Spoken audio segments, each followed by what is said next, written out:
शिवाय। आप सभी भक्तों का बड़ा भाग्य जो आज आपको शिव चर्चा की एक सच्ची कहानी सुनने का सौभाग्य प्राप्त हुआ है। आज मैं एक ऐसी शिव चर्चा की कथा सुना रही हूँ जिसे सुनकर आप भी भाव विभोर हो जाएंगे और शिव जी की कृपा से आपकी समस्त मनोकामनाएं पूरी होंगी। इसीलिए कमेंट में ओम नमः शिवाय जरूर लिखें। एक बार एक नगर में शिव चर्चा का कार्यक्रम रखा गया। सारी तैयारियां की गई। सभी गुरु भाई और बहन चर्चा करने के लिए इकट्ठा हुए। कार्यक्रम शुरू हुआ, लेकिन कुछ दुष्ट लोगों ने चर्चा में विघ्न डालने के लिए अपने पशुओं को शिव चर्चा के पंडाल में छोड़ दिया। जानवरों के पंडाल में घुसने से वहां भगदड़ मचने ही वाला था कि शिव गुरु की कृपा हुई। सभी के सभी जानवर पंडाल के चारों तरफ शांत होकर खड़ा हो गए, जैसे सभी भक्तों की रक्षा करने के लिए सुरक्षा घेरा बना रहे हों। तब उन दुष्ट लोगों ने इस बात का पता लगाने के लिए पंडाल के पास पहुँचे तो चर्चा फिर से शुरू हो चुकी थी। सभी शिव भक्त शिव गुरु का जयकारा लगाकर चर्चा आरंभ कर चुके थे। प्रिय भक्तों, शिव गुरु की महिमा देखिए। जो लोग शिव चर्चा सुनने के नाम से जुड़ते थे वही आज चर्चा सुनने लगे। एक गुरु भाई सुखनी और दुखनी की कहानी सुना रहे थे। वे कहने लगे, किसी नगर में एक सेठ अपनी पत्नी के साथ रहता था। कुछ समय के पश्चात सेठ की पत्नी ने एक पुत्री को जन्म दिया, लेकिन पुत्री के जन्म के समय सेठानी की मृत्यु हो गई तो उसकी पुत्री का नाम दुखनी रखा गया। सेठानी की मृत्यु से सेठ बहुत दुखी रहते थे। उनकी पुत्री अभी बहुत छोटी थी, इसीलिए सभी ने सेठ जी से दूसरी शादी करने के लिए कहा, लेकिन सेठ जी शादी करने के लिए मना कर रहे थे। पर सभी के ज्यादा जोर डालने पर सेठ जी ने शादी के लिए हाँ कर दी। कुछ ही दिनों में सेठ जी की दूसरी शादी हो गई। दूसरी सेठानी उस लड़की से बिल्कुल भी प्रेम नहीं करती थी।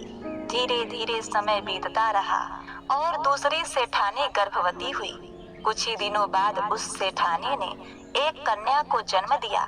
सभी बहुत खुश थे, इसीलिए उसका नाम सुखनी रखा गया। धीरे धीरे बेटियां बड़ी होने लगी। दुखनी हमेशा भगवान शिव की पूजा करती, शिव चर्चा सुनने के लिए जाती। जहाँ भी शिव चर्चा होता काम धाम छोड़कर शिव चर्चा में चली जाती थी तो सेठानी बहुत ही गुस्सा करती थी। उसे बिल्कुल भी अच्छा नहीं लगता था कि दुखनी शिव चर्चा सुनने के लिए जाए। सेठानी दुखनी को बहुत दुख देती, उसे ढंग से बात नहीं करती, उसे ठीक से ताजा खाना भी नहीं देती। सेठानी उसे रूखी सूखी रोटी देती, लेकिन दुखनी चुपचाप सारे दुख सहती रही और भगवान शिव जी की पूजा आराधना और शिव चर्चा करती रही। जब सेठ की दोनों बेटियां विवाह योग्य हो गईं, तो सेठ ने उनके लिए वर ढूंढना शुरू कर दिया। तब एक दिन दूसरी सेठानी ने सेठ जी से कहा, तुम दुखनी के लिए सबसे निर्धन लड़के को पसंद करना। अगर तुमने ऐसा नहीं किया तो मैं अपनी जान दे दूंगी। अपने पत्नी की बातों से डरकर सेठ ने दुखनी के लिए एक गरीब घर का रिश्ता देखा। सेठ ने दुखनी का विवाह एक बहुत गरीब परिवार में कर दिया और अपनी दूसरी पुत्री सुखनी का विवाह एक संपन्न परिवार में किया। दुखनी और सुखनी दोनों बहनें अपने ससुराल चली गईं। दुखनी का पति बहुत गरीब था और वह कुछ काम भी नहीं करता था। दुखनी ही दूसरों के घरों में काम किया करती थी और अपना गुजर बसर कर रही थी, लेकिन उसने शिव चर्चा नहीं छोड़ी। शिव जी की पूजा और आराधना व्रत करती रही। धीरे धीरे समय बीतता रहा। दुखनी और सुखनी दोनों बहनों के बच्चे हो जाते हैं। एक बार की बात है, सुखनी अपने बहन दुखनी के घर आती है और कहती है, हे बहन देखो, तुम दूसरों के घरों में झाड़ू पोछा करती हो, इससे अच्छा तो तुम मेरे घर आकर झाड़ू पोछा कर दिया करो। तुम्हारा गांव और मेरा गांव पास में ही है और तुम्हें ज्यादा दूर जाना भी नहीं पड़ेगा। मैं तुम्हें पैसे दे दिया करूंगी, बचा खुचा खाना भी दे दिया करूंगी। प्रिय भक्तों, दुखनी हाँ कर देती है और वह अपनी बहन के घर काम करने जाने लगती है। अब इसके बदले में उसकी बहन उससे खूब काम करवाती और उसे बासी खाना दे दिया करती थी। दुखनी वही अपने बच्चों को लाकर खिला देती। ऐसे ही एक बार की बात है, सुखनी ने अपने घर में शिव चर्चा करवाई और उसके घर में अच्छे अच्छे पकवान बने। गुरु भाई गुरु बहना उसके घर आए, पंडाल सजाया गया और सभी लोग शिव चर्चा करने लगे। तो उस दिन दुखनी के बच्चों ने अपनी माँ से कहा, माँ हमें भी अच्छा खाना खाना है।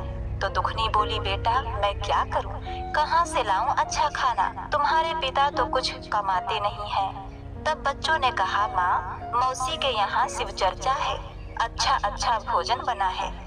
तब दुखनी अपनी बहन सुखनी के घर गई। अपनी बहन से कहा, हे बहन आज तो तुम्हारे घर में शिव चर्चा है, तुमने मुझे नहीं बुलाया, फिर भी मैं बिन बुलाए आ गई। इतना सुनकर सुखनी ने कहा, अगर आ गई हो तो एक कोने में बैठ जाओ, ज्यादा हल्ला गुल्ला मत करना और शिव चर्चा सुनकर चली जाना।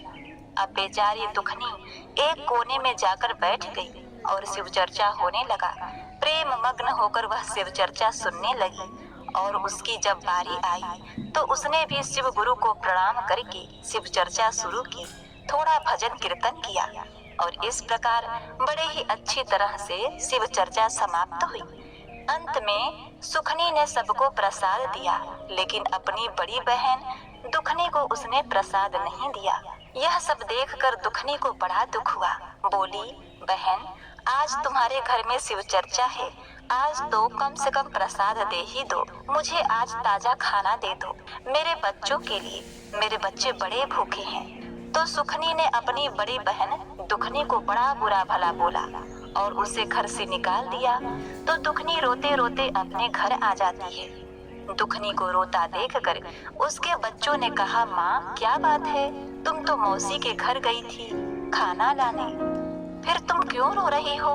तब दुखनी ने कहा, बेटा तुम्हारी मौसी ने खाना नहीं दिया और यहाँ तक कि शिव चर्चा का प्रसाद भी नहीं दिया। तब दुखनी ने सोचा, आज मैं किसी भी तरह अपने बच्चों को अच्छा खाना खिलाऊंगी। फिर वह वन की ओर जाने लगी। उसने सोचा, कुछ लकड़ियां बेचकर बच्चों के लिए खाना ले आऊंगी। चलते चलते दुखनी को एक गाय माता मिली। वह दर्द से तड़प रही थी, वे बछड़े को जन्म देने वाली थी। गाय माता ने दुखनी से कहा, हे बेटी जरा मेरी मदद कर दो, मुझे बहुत पीड़ा हो रही है, मेरे पेट पर हाथ फेर दो। दुखनी गाय के पेट पर हाथ फेरने लगी। गाय ने आसानी से एक बछड़े को जन्म दिया। फिर दुखनी आगे बढ़ी। आगे रास्ते में उसे एक नागिन मिली। उसके ऊपर केचुली थी और वह उसे निकाल नहीं पा रही थी। उसे ठीक से कुछ दिखाई भी नहीं दे रहा था। तो उसने दुखनी से कहा, हे बेटी जरा मेरी मदद कर दो, मुझे बहुत तकलीफ हो रही है। दुखनी उसकी मदद करती है और नागिन आसानी से केचुली छोड़ देती है। फिर दुखनी आगे बढ़ जाती है। दुखनी वन में पहुंचती है तो वन माता, जो कि स्वयं पार्वती माता थी, एक बूढ़ी औरत का रूप बनाकर वहां बैठ जाती है और दर्द से कराहने लगती है। दुखनी को देखकर बूढ़ी माँ कहती है, हे बेटी जरा मेरी मदद कर दो, मेरे पैरों में बहुत दर्द हो रहा है, तुम मेरे पैर दबा दो। दुखनी कहती है, ठीक है माँ, और दुखनी पार्वती माता के पैर दबाने लगती है। फिर कुछ देर बाद दुखनी जाने लगती है तो बूढ़ी माँ कहती है, मेरे पास एक पोटली है, इसे तुम ले लो। दुखनी पोटली ले लेती है और उसे देखती है तो उस पोटली में बहुत सारा सोना चांदी था। तब दुखनी कहती है, हे माँ यह तो सोना चांदी है। तब बूढ़ी अम्मा कहती है, तुमने मेरी मदद की है इसीलिए यह तुम ही ले जाओ, और यह एक थैला भी, इसे भी लेती जाओ। दुखनी उस थैलों को देखती है तो उसमें अनाज भरा था। दुखनी बड़ी ही प्रसन्न हो जाती है और बूढ़ी माँ को धन्यवाद देकर घर की ओर जाती है। तो उसे रास्ते में वही नागिन मिलती है। नागिन कहती है, तुमने मेरी मदद की है इसीलिए मैं तुम्हें एक मणि देती हूँ, और कहती है इसे तुम अपने घर पर रख देना, तुम्हारे घर में कभी भी धन धान की कमी नहीं होगी। दुखनी नागिन को धन्यवाद देकर आगे जाती है।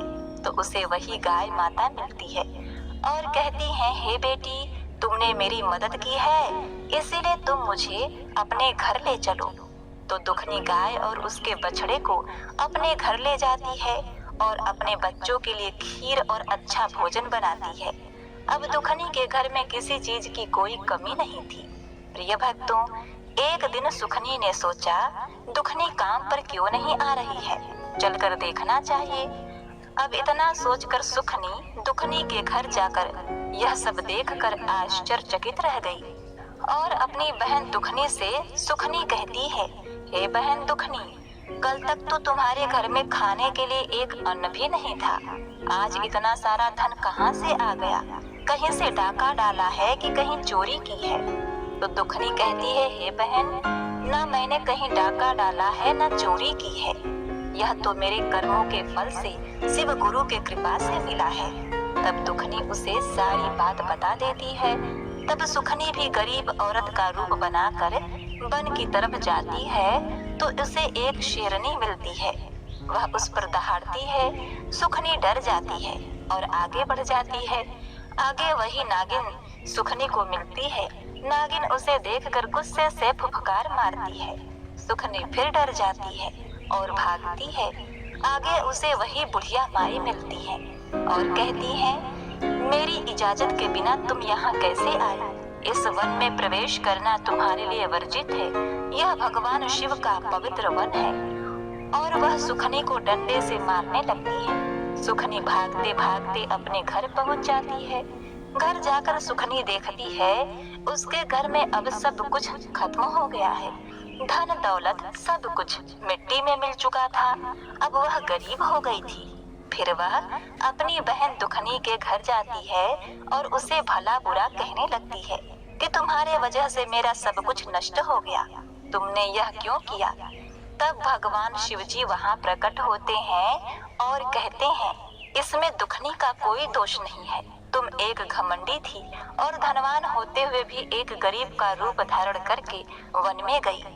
वही वन देवी पार्वती ने तुम्हारा सारा धन नष्ट कर दिया है। तुमने धन का लालच किया और तुमने मेरे शिष्या को दुखित किया है। यह मेरी परम भक्त है, शिव चर्चा में यह गई थी।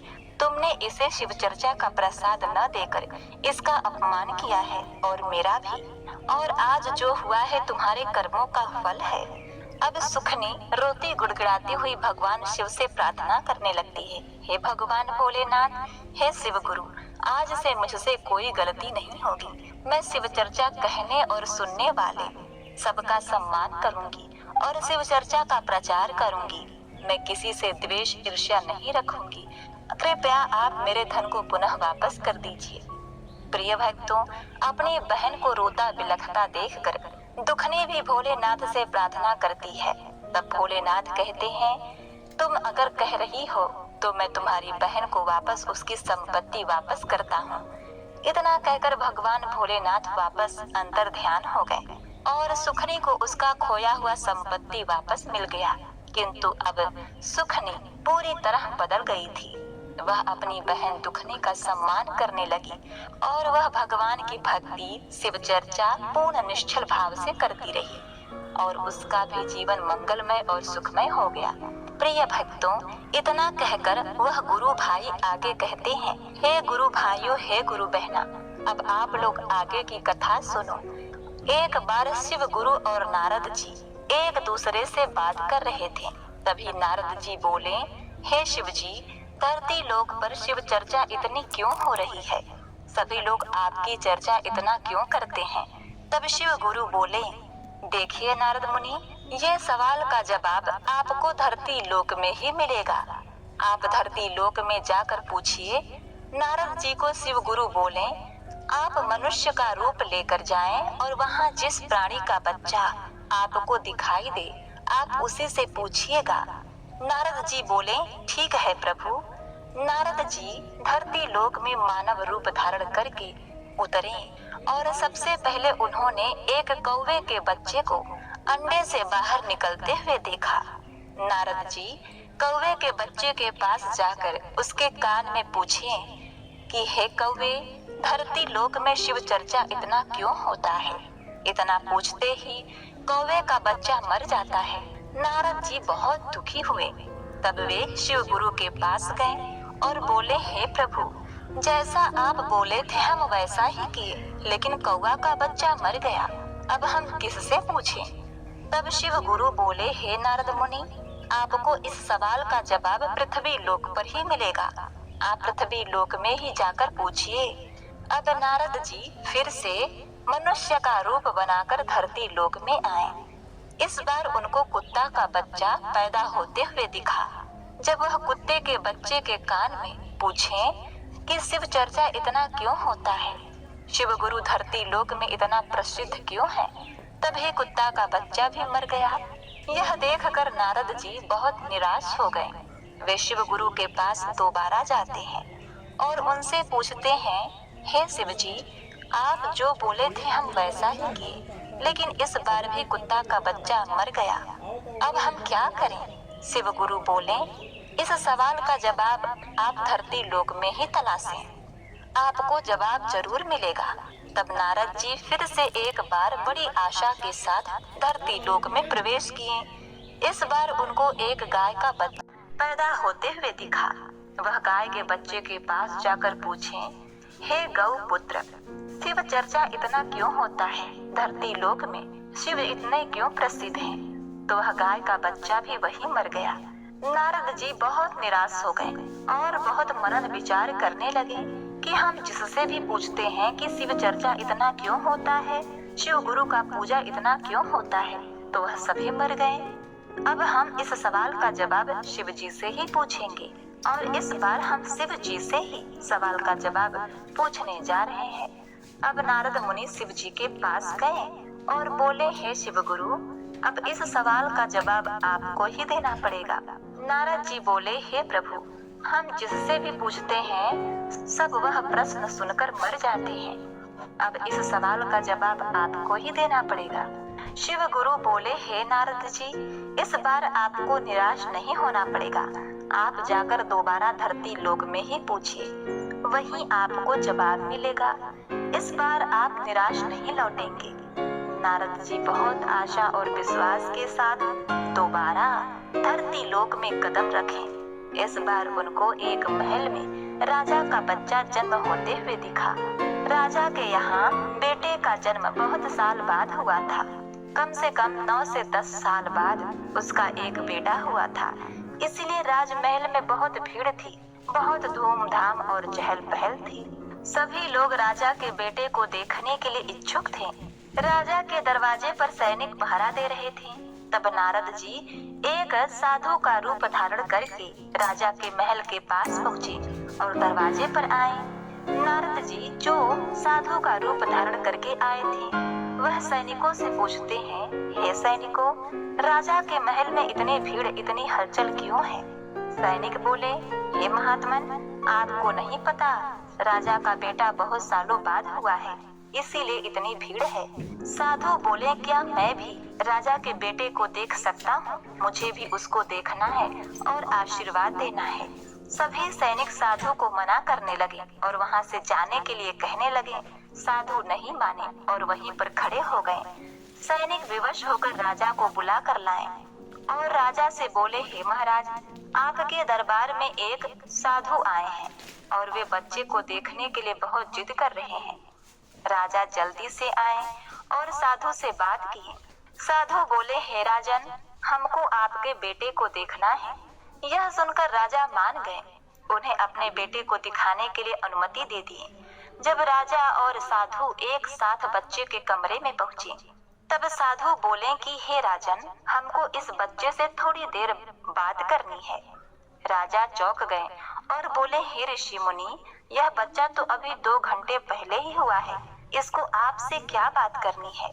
साधु बोले कि देखिए राजन, हम इस बच्चे की तलाश में यहाँ पर आए हैं, हमको इसके कान में कुछ कहना है। राजा बहुत सोचने के बाद बोले, ठीक है ऋषिवर, आप इस बच्चे को अकेले में ले जाकर बात कर सकते हैं। अभी राजा अपने सभी सैनिकों के साथ उस कमरे से बाहर निकल गए। कमरा का दरवाजा बंद कर दिया गया। तभी नारद जी अपने असली रूप में आकर बच्चे के पास जाकर बच्चे के कान में बोले, हे बच्चे, धरती लोक में शिव चर्चा इतनी क्यों होती है? तब वह बच्चा उठकर बैठ गया और बोला कि नारद मुनि, आप यह सवाल जब हम कौवे के रूप में जन्म लिए थे उस समय आपने पूछा था। उस जन्म में भी हमको मुक्ति मिल गया। जब हम कुत्ता के रूप में जन्म लिए थे उस समय भी आप यही सवाल मेरे कान में पूछे थे और उस जन्म में भी यह शब्द सुनकर हमको मुक्ति मिल गया। जब हम गाय के बच्चे के रूप में जन्म लिए थे तो उस जन्म में भी आपने यही सवाल पूछा और शिव का नाम सुनकर मेरी मुक्ति हो गई। 3 जन्मों से मुक्ति मिलने के बाद हमको मनुष्य के रूप में जन्म मिला है, क्योंकि आप जन्म के साथ मेरे कान में शिव गुरु का नाम लिए थे। इसलिए तीनों जन्म में बहुत आसानी से मुझे मुक्ति मिल गई। इसीलिए पृथ्वी लोक पर शिव चर्चा इतना होता है। यह सुनकर नारद जी का रोंगटा खड़ा हो गया। नारद जी चौंक गए और बोले, हर हर महादेव, और फिर खुशी खुशी वह स्वर्गलोक को चले गए। तो प्रिय भक्तों, इस प्रकार उस गुरु भाई ने अपने कथा को विराम दिया। सभी लोगों ने शिव गुरु का जयकारा लगाया और वह दुष्ट मनुष्य जो इस कथा को पंडाल के बाहर ही खड़ा होकर सुन रहा था, उसका भी हृदय परिवर्तन हो गया। शिव गुरु के कृपा से उसके अंदर भी शिव की भक्ति समाहित हो गई और वह भी शिव चर्चा में बढ़ चढ़कर भाग लेने लगा। फिर वह उस दिन से कभी भी किसी को दुख नहीं दिया और शिव गुरु के भक्ति में लीन हो गया। इसीलिए कहते हैं, शिव गुरु की चर्चा, शिव पूजा और भक्ति व्रत उपवास करने से किसी का कोई हानि नहीं होता है, बल्कि उसे पुण्य फल मिलता है, उसका भाग्य बदलता है, मन पवित्र होता है, कर्म सुधर जाते हैं और भगवान शिव जी के कृपा से अनंत सुख संपत्ति और पुण्यों की प्राप्ति होती है। अंत में व्यक्ति मोक्ष को प्राप्त कर शिव धाम को चला जाता है। तो प्रेम से बोलिए, नमः पार्वती पते हर हर महादेव। शिव गुरु भगवान की जय।